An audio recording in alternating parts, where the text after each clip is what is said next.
Bienvenidos, bienvenidas a un episodio más de Liderazgo Implacable Podcast, donde entrevistamos a empresarios y altos directivos para que nos compartan su trayectoria y principales recomendaciones para tener éxito. El día de hoy es un gusto y un honor tener aquí en este episodio a mi amigo, colega y mentor y socio también en algunos proyectos, Mario Corona, quien tiene una amplia trayectoria en el mundo de la comunicación y del marketing, también de la publicidad, así que ya nos irá contando Mario, pues cómo llegó a lograr todo lo que ha logrado hasta el día de hoy. Así que adelante, Mario, ¿nos escuchas? Fuerte y claro, mi estimado Víctor, y muy agradecido contigo por el espacio aquí en este podcast que tanto me gusta escuchar. Excelente, Mario, pues vamos a entrar de lleno con la entrevista y me gustaría que nos platicaras un poquito en qué momento de la vida de Mario Corona decides estudiar lo que estudiaste, sin importar que a lo mejor no te dediques o sí a eso, pero en qué momento decidiste voy a estudiar esto. Fíjate que es una pregunta muy simbólica para mí porque yo al principio quería estudiar contabilidad, quería ser contador público, pero Okay. pues con todo respeto para los contadores, en el momento en el que me di cuenta de que había demasiados, pues puse bajo la lupa la posibilidad. Y además no fue solamente eso, porque eso puede ir cambiando, ¿no? Me Uh-huh. di cuenta que yo quería algo más, que no me conformaría con decir ganamos o perdimos, ¿no? Sino que quería saber, bueno, ganamos, ¿qué hacemos para ganar más? Perdimos, ¿qué hacemos para dejar de perder y empezar a ganar? Quería estar en esas decisiones. Entonces me Okay. empecé a inclinar por el tema de los negocios y específicamente más por el marketing, mercadotecnia, como se le conoce erróneamente en español, ¿no? Ok, perfecto, muy bien. Y entonces, ¿cuál fue tu carrera? Específicamente, ¿qué estudiaste? Yo estudié administración, soy licenciado en administración y tengo algunos posgrados que tienen que ver con ese tema y con otros, ¿no? Pero en cuanto a licenciatura, soy licenciado en administración. Ok, perfecto. Y una vez que sales de la carrera, ¿a qué te enfrentas? ¿Qué pensabas que iba a pasar y qué es lo que realmente pasó? Pues tengo una anécdota muy curiosa de esto porque mi primer puesto gerencial fue como gerente de zona de una empresa farmacéutica. Tenía 8 gerentes de sucursal a mi cargo. Y el común denominador de estos gerentes, o más bien dicho, estas gerentes, es que en primer lugar todas eran mujeres, ¿no? En Ok. segundo lugar, todas eran mayores que yo. Y fue un gran reto que ningún libro de negocios y ninguna materia de seminario de alta dirección ni nada por el estilo me previno para poderlo enfrentar porque de repente lidiaba con señoras mayores que no me respetaban y Ujú. no querían obedecer mis instrucciones porque decían, y este mocoso que sabe, es nuevo, no sabe nada, es menor que mis hijos, ¿cómo le voy a hacer caso si no sabe ni lo que me está pidiendo? Y encontré mucha resistencia y tuve que, como decimos acá en México, pasarlas de Caín para poder meterlas al redil, en el buen sentido de la palabra, y ganarme su respeto para que pues hicieran lo que tenían que hacer, ¿verdad? Porque más que un capricho mío, eran instrucciones que había que cumplir porque eran parte de su trabajo. Ok, perfecto. ¿Y más aproximadamente cuánto tiempo estuviste en esa función? En esta función estuve casi un año Ok. porque también me di cuenta que algunas políticas que tenía la empresa no iban en sintonía con lo que yo quería hacer. Ok. Había nosotros venimos, los que somos de mi generación, yo soy 77, venimos de un liderazgo que acá en provincia es muy controlador y muy obsesivo y había ciertas circunstancias en las que no había margen de maniobra cuando el colaborador cometía algún error inocente y no era mucho de mi agrado el tener que descontar su sueldo o incluso prescindir de sus servicios por errores que cualquier persona podía cometer. Ok. Y eso fue lo que me orilló pues a tomar la decisión de buscar otro espacio donde me sintiera 100% identificado con los valores de la empresa. Ok, perfecto. Entonces, a partir de ahí, ¿qué ocurre con Mario Corona? Cuando sales de ahí, ¿qué es lo que ocurre? Pues ocurre que después de eso entré a una compañía pues que es de un señor que se apellida con S y termina con M y que tiene una L entre medio y viene de Líbano, proviene de Líbano, y que es uno de los hombres más ricos del mundo. Entré en el área de servicio a clientes porque ofrecieron una excelente oportunidad de desarrollo, ¿no? Ok. Y uno cuando sale de la facultad de negocios, pues realmente no sabes ni lo que quieres. Lees los currículums de los aspirantes a empleo con todo respeto, así leí el mío, y te ríes de lo que respondes, ¿no? De que buscas una empresa, prácticamente estás diciendo que buscas una empresa que te pague y que te pague bien. Es lo que vienes poniendo, entonces no tienes tanta claridad respecto de lo que tienes, ¿no? Yo sabía que era muy difícil entrar directamente al área de mercadotecnia, porque así se llama mercadotecnia y publicidad en esa empresa, pero vi una oportunidad en el área de servicio a clientes y ahí estuve como asesor de servicio a clientes telefónico por un año y medio, muy buena capacitación, un mes entero, y también sentía ciertas limitaciones porque me decían muchos los clientes, oye, es que nos atienden muy bien, pero no nos resuelven el problema. Son muy Ok. buenos para atenderlo, pero son muy inflexibles y el cliente siempre tiene la culpa. Y es verdad, por esa parte se habrá que reconocer. Estuve un año y medio y después se abrió una vacante como analista de mercadotecnia y concursé entre Ok. muchísimas personas y tuve la suerte de ser yo el que entrara en esa área. Estuve aproximadamente un año como analista de mercadotecnia y publicidad cuando la jefa de mercadotecnia y publicidad, así se llama el puesto de Sonora y Sinaloa, Ujú. deja el trabajo porque su esposo le habían ofrecido una dirección general en una maquiladora en Mexicali y nos quedamos como cerca de 4 meses sin jefa, concursando los tres analistas y yo, pues para ver quién tenía los merecimientos, ¿no? Yo Ok. sabía que era el que tenía menos experiencia y menos conocimiento de cómo el área se estaba desarrollando, pero pues tenía mucha hambre de tener oportunidades, ¿no? Y al final tuve la dicha de ser yo quien tuviera la responsabilidad después de 4 meses de estar así. Y tuve esa posición que era mi sueño dorado en ese momento, ¿no?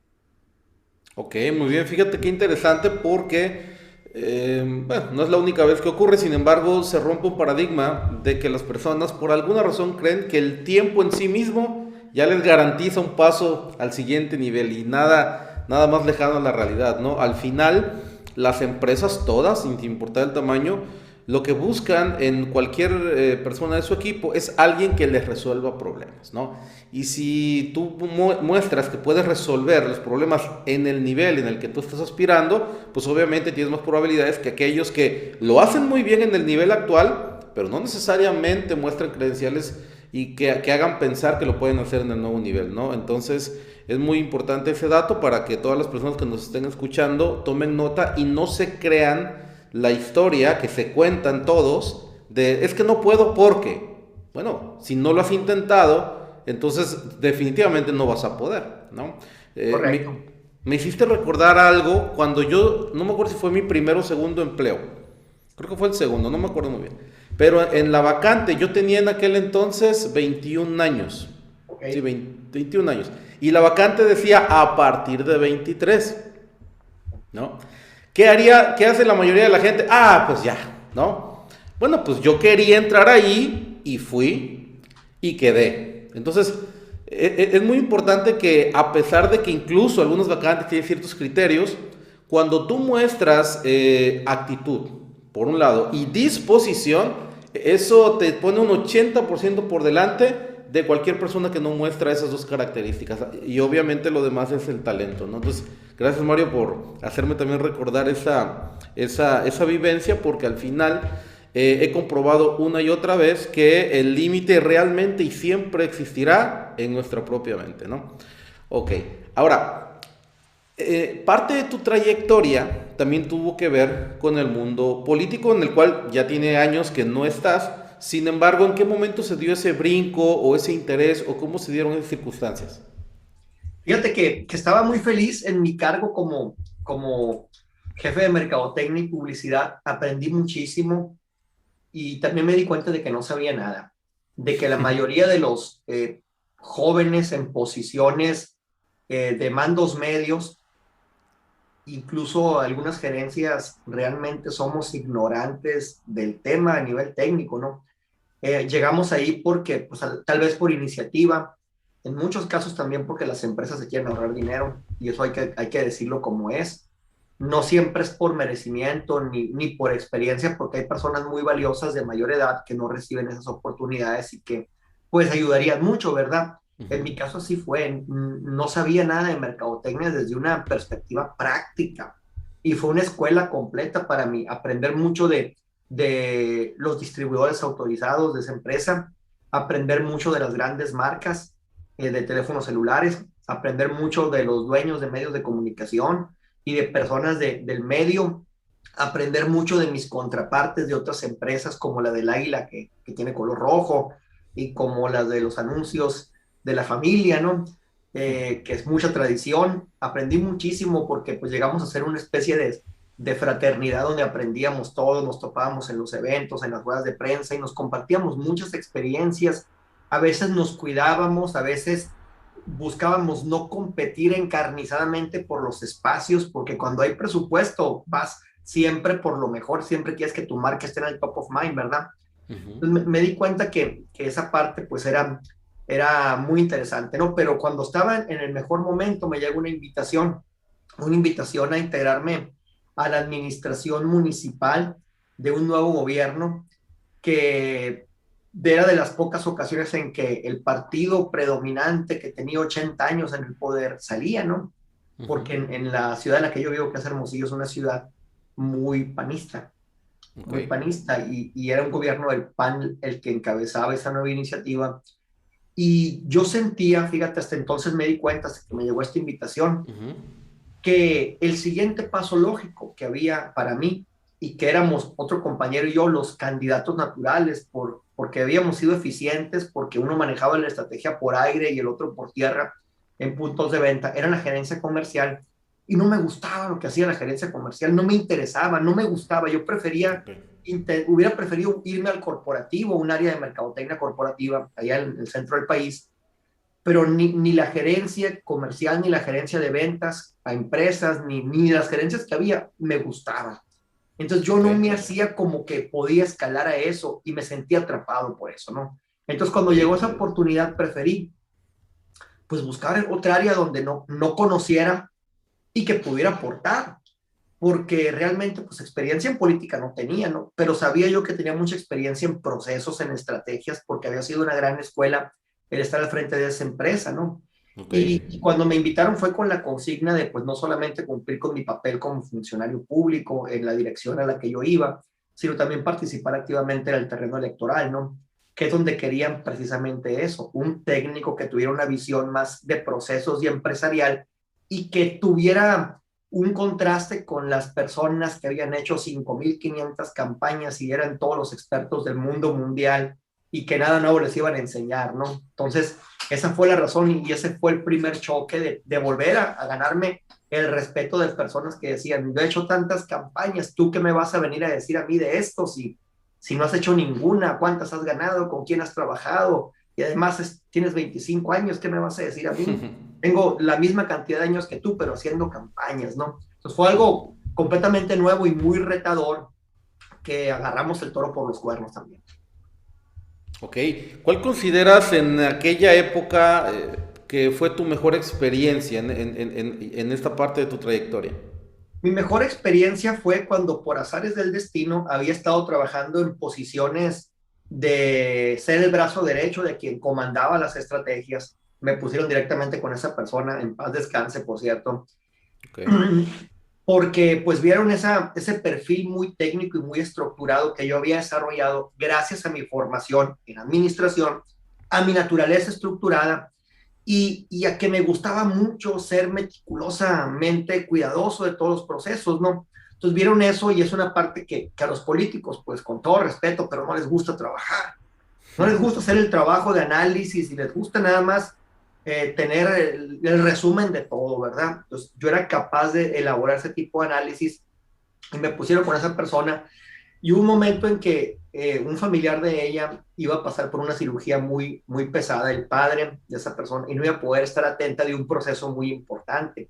Y ese proceso era cuando el expresidente de México, Felipe Calderón, estaba compitiendo en la interna por ganar ser el abanderado del PAN a la presidencia. Exacto, entonces pues esa persona se iba a encargar de manejar toda la estrategia territorial de Sonora y no iba a poder estar haciéndolo. Entonces me encomendaron a mí, me dieron a mí la encomienda y pues fue un gran reto porque de buenas a primeras te ponen con una gran responsabilidad sin prepararte. Y sí tuve el endorsement de quien fuera presidenta municipal en aquel entonces, habló claro con todos los liderazgos respecto de que pues yo sabía lo que hacía, que no era un improvisado en esto, ¿no? Pero fue algo muy, muy satisfactorio porque fue la primera vez que el equipo político que esa figura abanderaba vencía a otro equipo que siempre les daba unas revolcadas completas, ¿no? Entonces, Ok.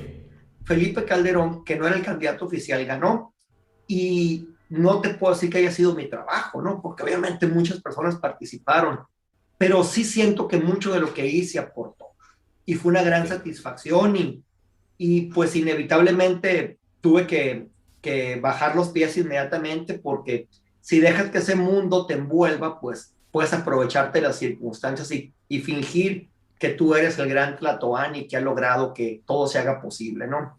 Ok. Pero pues fue como ponerme en la palestra, que todo el mundo se diera cuenta de mi existencia e incluso me permitió pues conseguir otra serie de responsabilidades, incluso la posibilidad de estudiar en Washington, este tema en la Harvard de las campañas políticas, que es la George Washington University, en la Graduate School of Political Management, porque vi que había un área de oportunidad tremenda y pues tuve el apoyo para poder aprovechar y aprender mucho. Ok, muy bien. ¿Y en qué momento de tu trayectoria pasas del mundo político? Fíjate, ya pasamos del mundo corporativo, bueno, primero por el mundo comercial, tu primera experiencia, de ahí lo comercial mezclado un poquito con corporativo, un poquito, luego a lo político. ¿En qué momento das el salto de alguna manera ya como independiente, ya brindando pues tus servicios? ¿En qué momento ocurrió eso? Pues esa administración terminó en el 2006 y se perdió la alcaldía, no se pudo ganar para tener la continuidad necesaria, entonces me quedé sin el puesto que yo tenía y tuve que empezar a ver otras opciones. Fue cuando puse una agencia de publicidad, una agencia de marketing junto con uno de mis hermanos y Ok, empecé.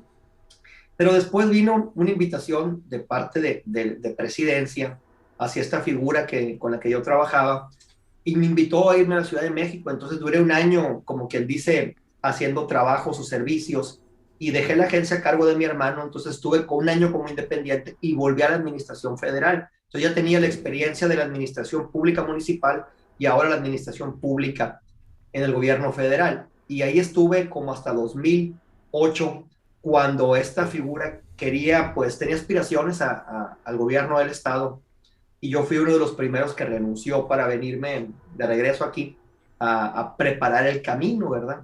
Para esa intención que tenía. Y aunque no se logró el proceso por parte de ella de ser la banderada del PAN a la gubernatura del estado, el PAN sí ganó.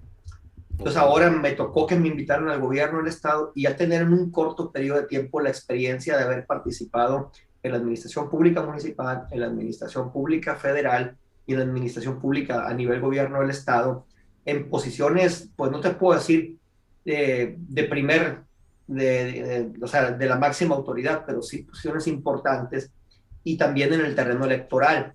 Estuve trabajando 3 años aproximadamente en la administración pública del Estado, pero francamente llegó un punto en el que pues no estaba haciendo algo que me gustara, ¿no? Ok. Porque mis habilidades y mi enfoque siempre ha sido la comunicación y estaba más metido en temas de procesos y burocracia.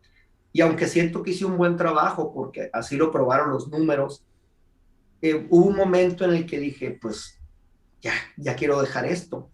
Además, pues todo gobierno siempre está en el ojo del huracán y siempre habrá quien señale que las cosas no se hacen bien, ¿verdad? Ok. Y siempre tú internamente estás luchando contra muchas personas, porque a veces parece como si todo el mundo quisiera que las cosas se hagan mal, dentro y fuera del gobierno. Entonces llega un punto en que te cansas. El que era mi jefe en aquel entonces, pues parecía que su misión era descubrir que yo estaba haciendo algo que estaba mal y llegas a cansarte porque pues también te pones en el papel de confrontar y llega un momento en que dices, ¿qué necesidad de hacer esto? Entonces hubo un punto en el que dije, si no me salgo aquí, no me voy a salir nunca. Y aunque tengo un excelente sueldo, quiero volver a la agencia ya. Y además yo no le quiero contar a mis hijos que, con todo respeto, que lo único que sé hacer es agarrar el dinero de los impuestos para tener un sueldo. Entonces yo quiero hacer otras cosas, yo quiero dedicarme a mi negocio. Y cuando presenté mi renuncia, pues nadie me creía por lo mismo. ¿Qué te hicieron? ¿Qué pasó? ¿Por qué te vas? ¿En verdad? ¿Qué Por dejar hay? algo Sí, bueno aparentemente, pero que no estaba siendo bueno para ti, ¿no? sí, exactamente. Dices que nadie quiere, nadie dejaría el puesto que tú tienes. Pues yo sí le digo, oye, pero ganas tanto. Sí, pero quiero hacer lo que me gusta. Y ya ganas eso, ¿no? Pero prefiero empezar de cero y batallarle y no quedarme con las ganas de haber intentado hacer algo que sé que me gusta y que nunca va a haber un momento preciso para que lo intente. Entonces, si no lo hago ahora, no lo voy a hacer nunca.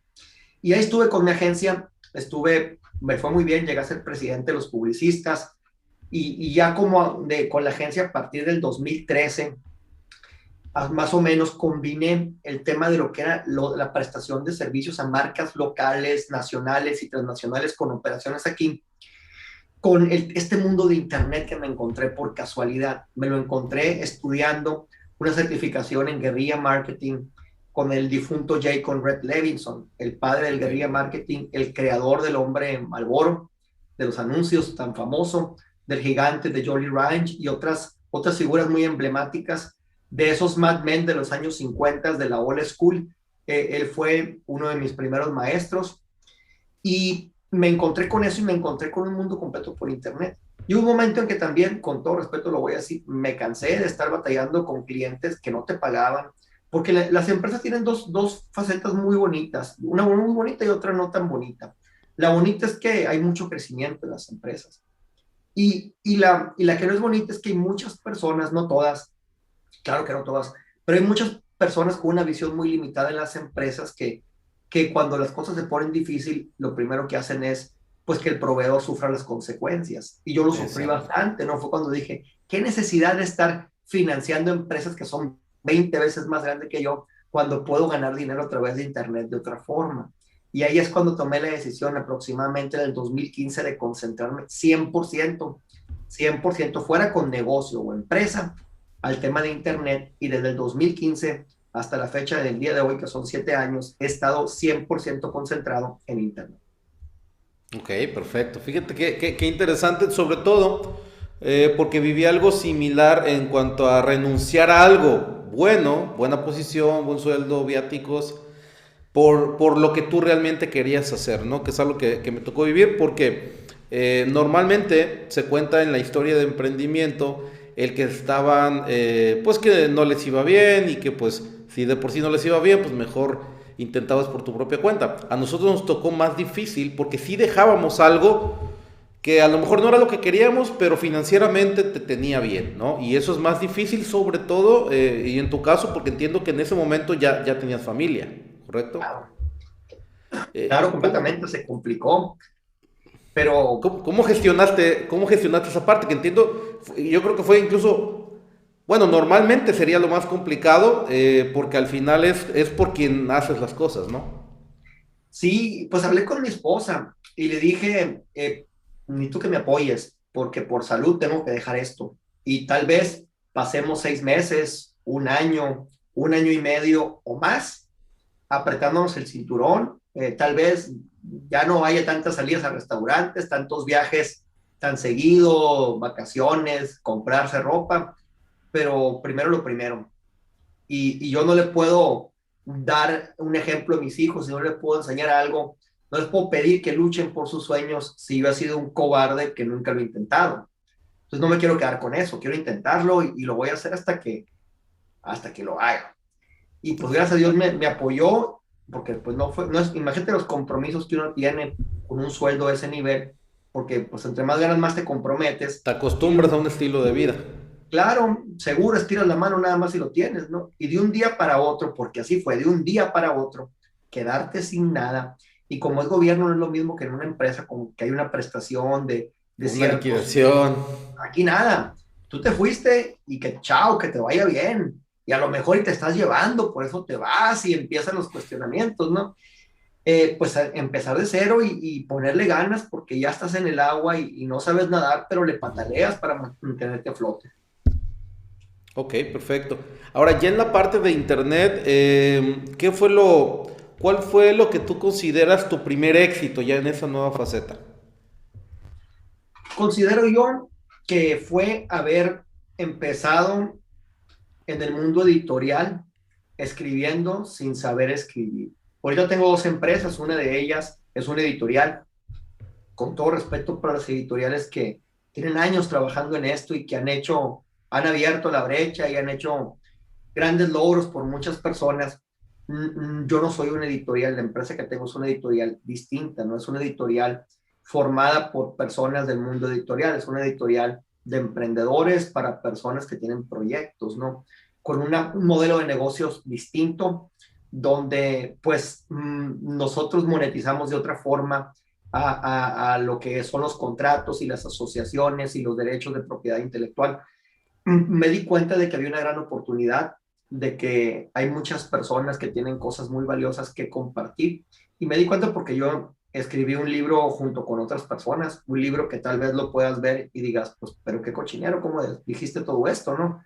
Y sí, y si ves mis 7, 8 libros, quizás digas lo mismo de todos, pero fueron esos libros los que me permitieron aprender a escribir, conocer este mundo, ser ingeniería inversa y entender qué es lo que había hecho y qué había llamado la atención para que esos libros que a lo mejor a mucha gente no le gustan, me estuvieran trayendo clientes, prospectos y personas que estuvieran interesadas en mí, aunque fuera un desconocido.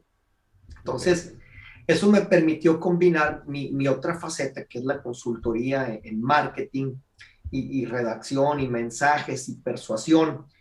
Y ambas, francamente, la mayor parte de tiempo lo he estado llevando más como un negocio que como una empresa. Ambos, la parte de trabajar con otros autores y la parte de la consultoría, pero ha sido de lo que he vivido en los últimos años. Y este año pues tomamos la decisión de formalizarlo más en el modelo de empresa para que no todo dependa de mí o de algunos consultores claves, sino que siempre haya forma de escalar el modelo para llegar a más personas y atender sus necesidades. Ok, perfecto. Y en esta parte editorial, para aquellos que nos estén viendo, ¿qué tipo de personas son el perfil ideal para que puedan ser clientes de editorial? Tu mensaje es importante. Cuéntanos. Cualquier persona que quiera escribir y publicar un libro, porque no es lo mismo escribirlo que publicarlo, que quiera publicar un libro por algún objetivo en particular, no nomás por hacer. Ese es el principal perfil y te voy a decir por qué. Okay. Porque normalmente pensamos en un libro como una especie de contribución y lo es, pero al verlo desde esa perspectiva, pues no nos sentimos aptos porque sentimos que nuestra vida no es un tributo a la eficiencia o a los resultados como para estar compartiendo cosas. Pero es una visión muy limitada de entender la oportunidad que un libro te da. Un libro es una llave que te abre la puerta a todo tipo de oportunidades. ¿Qué oportunidades? Las que tú estés buscando. Tal vez contribuir con una experiencia que tú tuviste y que quieres que más personas conozcan para que aprendan y experimenten en cabeza ajena.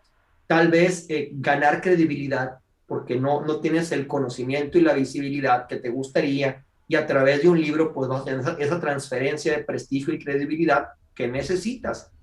Tal vez quieras poner en la agenda un tema importante a través de un producto o una plataforma que genere credibilidad. Tal vez quieras vender otro tipo de servicios y productos y quieres usar un libro como la puerta de entrada. Hay muchos objetivos y dependiendo del objetivo se publican libros diferentes.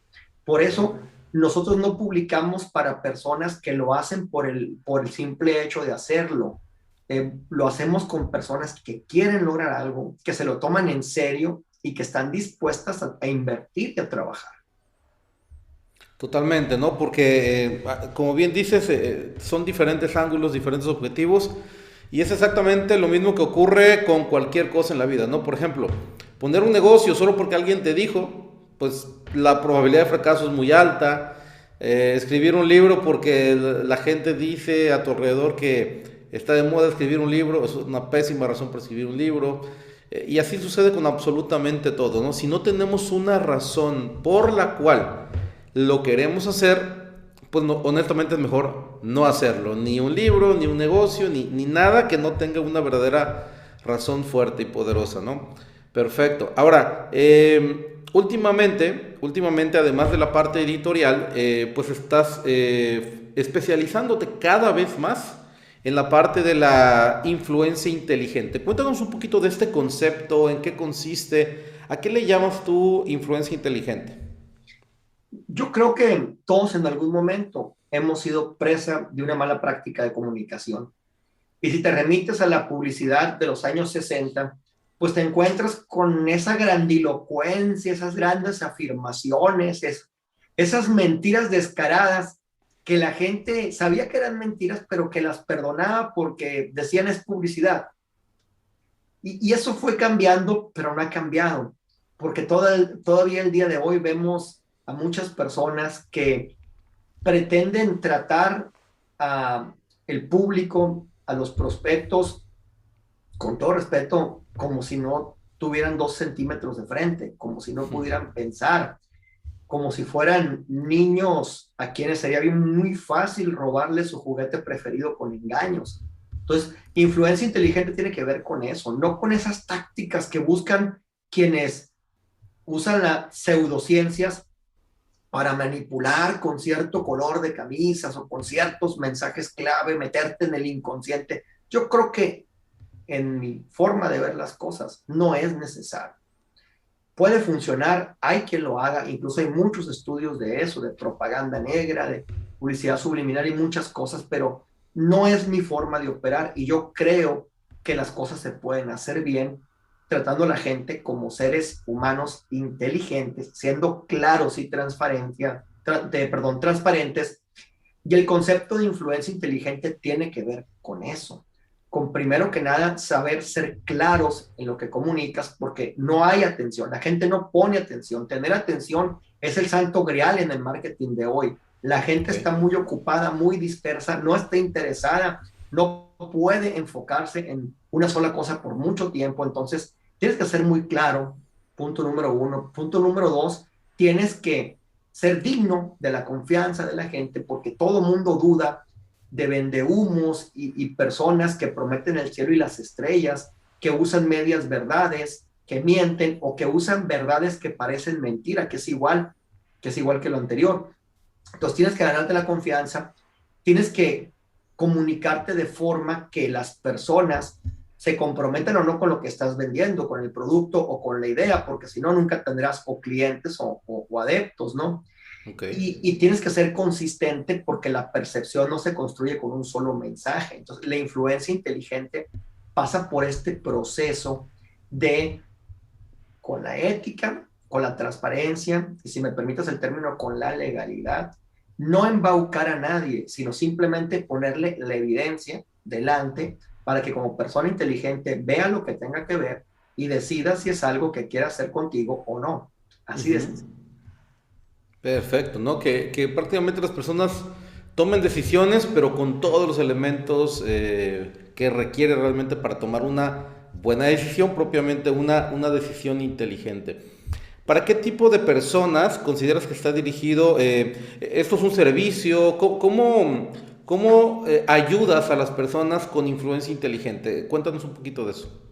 Básicamente son tres formas distintas, con consultoría, traje a la Ok, medida, a través de entrenamientos ok. y a través de ciertos contenidos impresos que se venden de una forma muy particular a ciertos grupos de personas que pertenecen a ciertas comunidades, ¿no? Es decir, de forma abierta, difícilmente los encuentras, tienes que estar suscrito en ciertas comunidades para que se te ofrezca y lo puedas comprar. Por ejemplo, pues trabajo con empresas y con personas que desean influir. ¿Y a qué me refiero con influir? Por ejemplo, Ok. me refiero solamente a empresarios, a emprendedores, a gente que tiene negocios. No necesariamente, porque si tú, por ejemplo, haces tu trabajo dentro de la empresa llevas años sin poder escalar en la escalera corporativa y quieres crecer, pues no solamente te das cuenta que no solamente basta con hacer bien tu trabajo, tienes que hacer bien tu trabajo y tienes que hacerlo de modo que te vean como un candidato idóneo para recibir mayores responsabilidades. Ese es uno de mis clientes, ese perfil. Otro perfil de líder que no logra sumar a su equipo de trabajo, simplemente le obedecen lo que le tienen que obedecer para no meterse en problemas de despido, pero no puede persuadir a sus colaboradores, a sus compañeros, a sus superiores y necesita influir dentro de la empresa, fuera de la empresa, con clientes, incluso con cosas que no tengan que ver con negocios, pero requieran de influir en personas para que compren tus ideas y productos. Perfecto, perfecto, muy bien. Ahora, voy a plantear dos escenarios para que nos puedas apoyar con algunas recomendaciones. Imagínate que estás ante 10,000 personas que te están escuchando y son personas que ya tomaron la decisión de emprender. Todavía no lo hacen, pero ya lo decidieron, ya es algo que ya decidieron. ¿Qué recomendaciones le podrías dar a estas personas que ya realmente decidieron que lo van a hacer, que van a emprender? Muy bien, 10,000 personas que tomaron la decisión de emprender, pues que aprendan emprendiendo, porque la única forma de aprender a emprender es emprendiendo. La única forma de aprender a vender es vendiendo. La única forma de aprender a comunicar es comunicando. No solamente estudiando cómo se comunica. Es como si fueras al Harvard de la natación y tomaras un posgrado en estudio de tiempos y movimientos del nado y su impacto en albercas de 10 metros. Si no te metes al agua, por más que estudies, te vas a hundir. Y cuando combinas ese aprendizaje conceptual con la práctica, te vas dando cuenta cómo lo que has aprendido tiene muchos matices, muchas coyunturas, muchas aplicaciones. Entonces, el problema que hay no solamente en México, sino en todo, pues incluso en los países desarrollados, es que la educación de negocios pocas veces tiene que ver con la realidad. Hay profesiones en las que sí, pero los negocios difícilmente. Entonces, la mayoría de las personas que hacen negocios y los hace bien, ha aprendido a través de la práctica y ha reforzado ese aprendizaje con ciertas nociones conceptuales o que han estudiado conforme van avanzando. El problema que tenemos, los que hemos sido formados con este sistema educativo que es más retrógrada y mediocre, pues es que primero queremos saberlo todo antes de mover un dedo. Ese sería el primer punto. Y el segundo, de aceptar que tienes un gran riesgo al intentar emprender. Porque es igual que piensan las personas que hay inversiones sin riesgos, piensan que hay negocios sin riesgos. No, no existe. Tienes un riesgo y puede que no funcione. La pregunta es si estás dispuesto a hacerlo hasta que funcione. Si esos dos puntos están en su lugar, seguramente cualquier persona normal va a encontrar cómo sí hacer que un negocio funcione, más allá de lo que los expertos y gurús podamos decir, si me permites el ejemplo. Totalmente. Entonces, puntualizando esas dos recomendaciones, es primero, aventarse, ¿no? Obviamente es deseable que tengan cierto conocimiento, pero no a un nivel en el que quieran saber todo para justificar el por qué no hacen nada, ¿no? O sea, a nivel estratégico le llamo yo, con que cuando tú al menos conoces a grandes rasgos, más o menos por dónde iniciar, hazlo ya, definitivamente. Sí, mira, y tengo un ejemplo que no lo conté en la anterior pregunta, pero que me gustaría ponerlo rápidamente. Adelante. Me tocó estudiar modelos avanzados para la alta dirección y estudiamos el árbol de decisiones que se utiliza en Harvard, donde analiza las diferentes opciones, las gráficas de pescado y modelos muy avanzados en el primer mundo. Chicago y todo eso, ¿no? Sí, sí. Pero nadie me enseñó cómo lidiar con una señora que no tiene educación formal, que es más grande que yo, que depende de mí y que no me quiere hacer caso y no me respeta. Para que vean los contrastes que hay. ¿Es básico esto? Sí. ¿Y por qué no se enseña? No sé. Entonces no alcanza la educación formal para cubrir lo que hace la diferencia en la práctica. Totalmente, ¿no? Y fíjate que todo se resume justamente a comunicación, porque el tema con estas señoras era de qué manera tú podías comunicarte con ellas como para que ellas dejaran de pensar en tu edad, en tu experiencia y se enfocaran en lo que a ellas les tocaba hacer, ¿no? Básicamente es comunicación. es influencia. Y obviamente la segunda recomendación, además de que emprendan, es que asuman que emprender en sí mismo lleva un riesgo. Aquellas personas que les da miedo emprender, ojo, no estamos invitando a la gente a que emprenda. Estamos invitando a que el que quiere emprender lo haga con conciencia de que tiene que aceptar que no va a poder controlar todo por más que aprenda, va a tener que vivir sus propias experiencias, y segundo, que lleva riesgo, ¿ok? Y que el riesgo no se disminuye por el tipo de negocio que eliges, lo disminuyes por el tipo de persona en la que te conviertes. Así es como disminuyen los riesgos de que te salga mal, ¿no? Ok. Ahora, vamos a poner otro escenario. Vamos a poner el escenario de personas o empresas o incluso ejecutivos ya con trayectoria de 10 años. Vamos a ponerlo más en las empresas. ¿Qué le recomendarías a estas empresas o empresarios que ya llevan 10 años y que quieren realmente seguir creciendo? Ojo, ya cuando tienes 10 años quiere decir que ya superaste cierta barrera de rentabilidad, porque si no, no podría seguir operando 10 años. Entonces, rentables son, pero han llegado a un punto de estancamiento donde no encuentran cómo crecer. ¿Qué les recomendarías? Que la ventaja competitiva no está en el producto ni en la oportunidad, está en la gente. En una empresa chica y en una empresa grande y una empresa mediana, tal vez en los despachos que tienen profesionales que dan servicios de valor agregado como arquitectos, contadores, consultores, se nota más, pero la empresa es igual porque su cuerpo directivo es tu consejo de generales que te ayudan a ganar la guerra o no. Y lo que sucede es que en todas las empresas y en todos los niveles hay áreas muy grandes de oportunidad respecto a esto. Y te voy a hablar de dos en concreto. Sí. Dos, uno, la forma en la que un líder se comunica con sí mismo.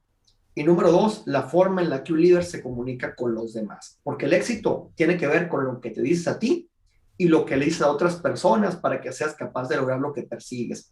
¿A qué me refiero? No hay líder que no conciba su liderazgo solamente a través de la gestión. Y esa es una forma muy limitada de entender el liderazgo. Sí es importante que seas capaz de dirigir equipos, de integrar equipos de alto desempeño, de clonarte como líder, de enfocarlos, desarrollar talento, guiarlos, corregirlos. Pero un líder que no tiene la capacidad de influir en los demás no puede ser considerado un líder. No puede considerarse un líder.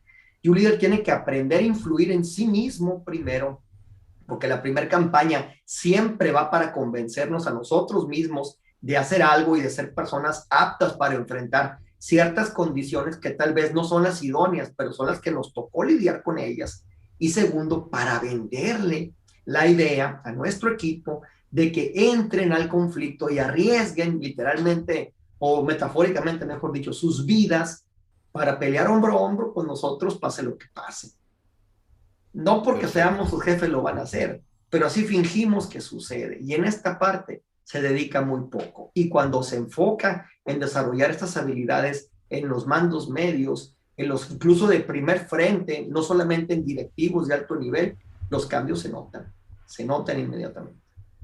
Perfecto. Fíjate que algo que he hecho últimamente, en los últimos entrenamientos, es comentarles a los gerentes regionales, directores que venimos entrenando, que hay dos tipos de autoridad en las empresas. La autoridad jerárquica, que no te va a dar más de un 20% dentro de un 100% en cuanto a la influencia que puede tener esa persona con el equipo. Simplemente le hacen caso porque le tienen que, pero si pudieran no le harían caso.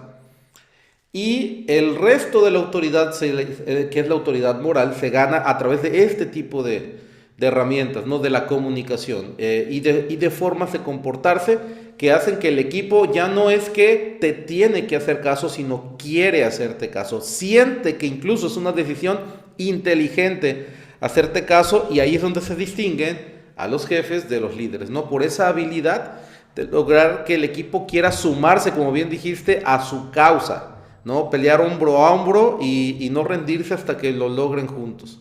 ¿Correcto? Efectivamente. Ok.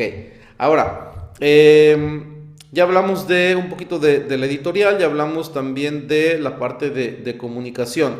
Estamos en el año 2022.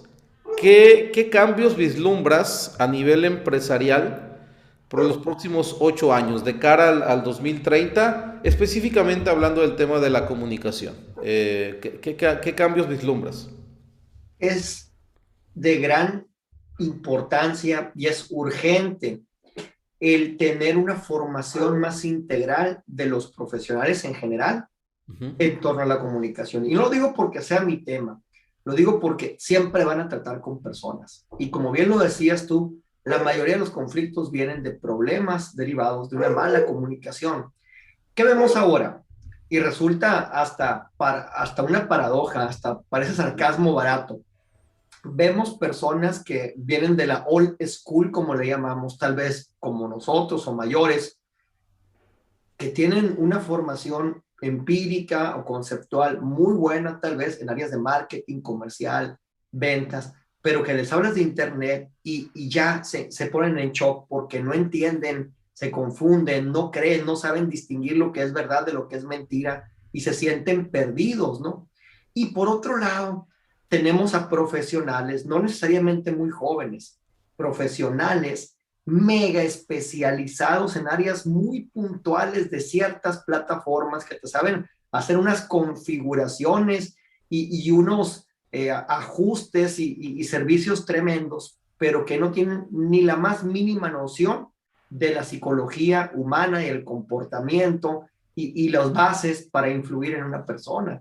Entonces estamos renunciando a una cosa o la otra. Exacto. Y aquí lo importante es lograr el cruce entre ambos polos, que una persona que trae las nociones generales entienda cómo poder llegar a aplicar esas nociones en distintos contextos, en distintas plataformas, en distintas oportunidades, y que el que es muy especialista entienda lo básico que debe de conocer del contexto, las oportunidades, el cliente, cómo vender lo que tiene que vender para que también dimensione el alcance de lo que está haciendo, porque de otra forma hablan en lenguajes distintos. Y ahorita vemos eso, personas que venden campañas pero que no saben ni cómo redactarte un anuncio, y vemos personas que piensan que Internet es un canal donde vas a replicar 80,000 veces el mismo mensaje que ponías en otros espacios, ¿no? Yo siento que estamos perdidos y conforme se crean más plataformas y ahora nos vamos a ir al metaverso, cometer los mismos errores porque nos enfocamos en el nuevo objeto brillante en vez de centrarnos en principios que se pueden adaptar y que nunca dejarán de funcionar. Exactamente, ¿no? Y eso es lo que quiero puntualizar, ¿no? El tema de la comunicación en realidad no es nuevo, no es, la comunicación más efectiva, la manera de hacerlo, viene de autores de más de 100 años, incluso, ¿no? El problema que ha sido, como bien dices, que se ha metido mucho relleno y que eso en lugar de facilitar la comunicación lo ha empeorado. Entonces, es algo muy común, por ejemplo, en el mundo de la empresa, que una persona, vamos a suponer que una persona destaca en una posición y le ofrecen un ascenso, ¿no? En ese ascenso, lo que ya se espera de esa persona no es la misma productividad que él lograba individualmente, sino ahora se espera de él que replique lo que él logró en lo individual, en lo grupal. Y para eso se requiere de habilidades de influencia. Si no las tiene, ese colaborador lo va a hacer muy mal en esa nueva posición, no porque no tenga compromiso, no porque no esté dispuesto a hacer las cosas bien, es que no sabe. Y tiene mucho que ver con lo que hemos comentado, ¿no? Las personas no tienen por qué esperarse a que ya les caiga la responsabilidad y que tengan que aprender a influir. Tú tienes que aprender a influir desde ya. ¿Por qué? Porque si tú aprendes, cuando llegue la oportunidad lo vas a hacer bien y la vas a poder aprovechar. ¿Por qué te comento esto, Mario? Desafortunadamente hay miles de casos, todos los años, miles y miles de casos de personas que se les ofreció una oportunidad que no aprovecharon porque nunca se les ocurrió que tenían que desarrollar habilidades de influencia para seguir ascendiendo de nivel. Y eso aplica tanto para ejecutivos como para empresarios, ¿no? Empresarios que probablemente cuando su equipo era de 2 personas lo controlaban muy bien, pero cuando es 20 ya no sabe qué hacer, ¿no? Pierden el control. Entonces, nuevamente entra el tema de la influencia. Para ir cerrando, Mario, me gustaría que nos compartieras, imagínate que tienes la oportunidad de que 1,000,000,000 de personas escuchen un consejo o una frase tuya. ¿Qué mensaje o qué consejo sería? Que tu mensaje es importante. Número uno, todos tenemos un mensaje, sea dentro de la empresa, fuera de los negocios, todos tenemos un mensaje que es importante y que nuestra labor es comunicar.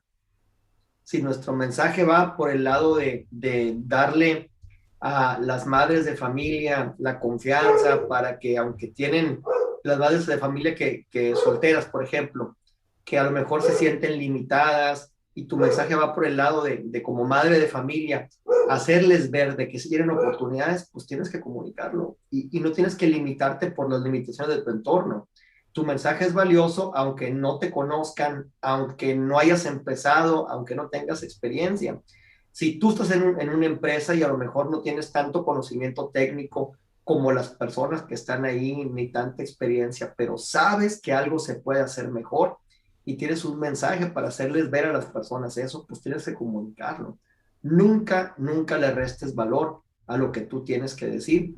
Enfócate en comunicarlo porque la percepción no se construye de un día para otro. Y el segundo, sé diferente. Y este es un cliché. Esto es algo de lo que todo el mundo habla, pero que nadie hace.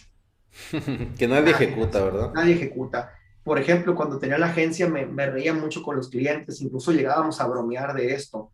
Y les decía, porque pues desarrollas mucha confianza con algunos que te toca trabajar por años muy intenso con ellos, ¿no? Y les decía, ¿quieres algo diferente siempre y cuando sea acorde a la idea que tienes con la hija del dueño saludando en la puerta de entrada, ¿verdad?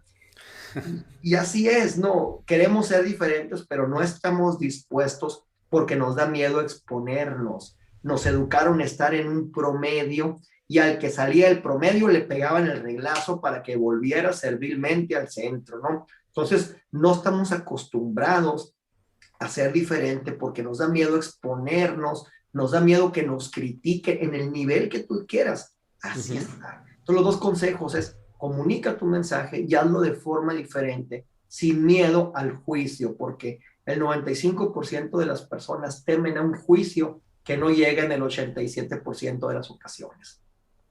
Y justamente por eso es que muchas personas se quedan con el hubiera hecho, ¿no? Claro. Excelente, muchas gracias Mario. Espero que hayan tomado nota todos los que estén escuchando este episodio, sobre todo en temas tan puntuales como qué sí hacer si realmente quieres emprender y si ya tienes un emprendimiento, un proyecto, una empresa, qué habilidades tienes que desarrollar para asegurarte que vas a estar listo para el siguiente nivel. Y eso también aplica si tú estás dentro de una empresa y tú realmente quieres crecer dentro de esa empresa. Bueno, requieres desarrollar habilidades de influencia y de liderazgo. Entonces, muchas gracias Mario por tu tiempo, por este episodio y esperamos muy probablemente más adelante hacer una segunda parte porque todavía hay muchísimas cosas más que platicar. Muchas gracias. Un placer, Víctor. Gracias a ti y a las personas que nos escuchan. Es un placer. Gracias, nos vemos.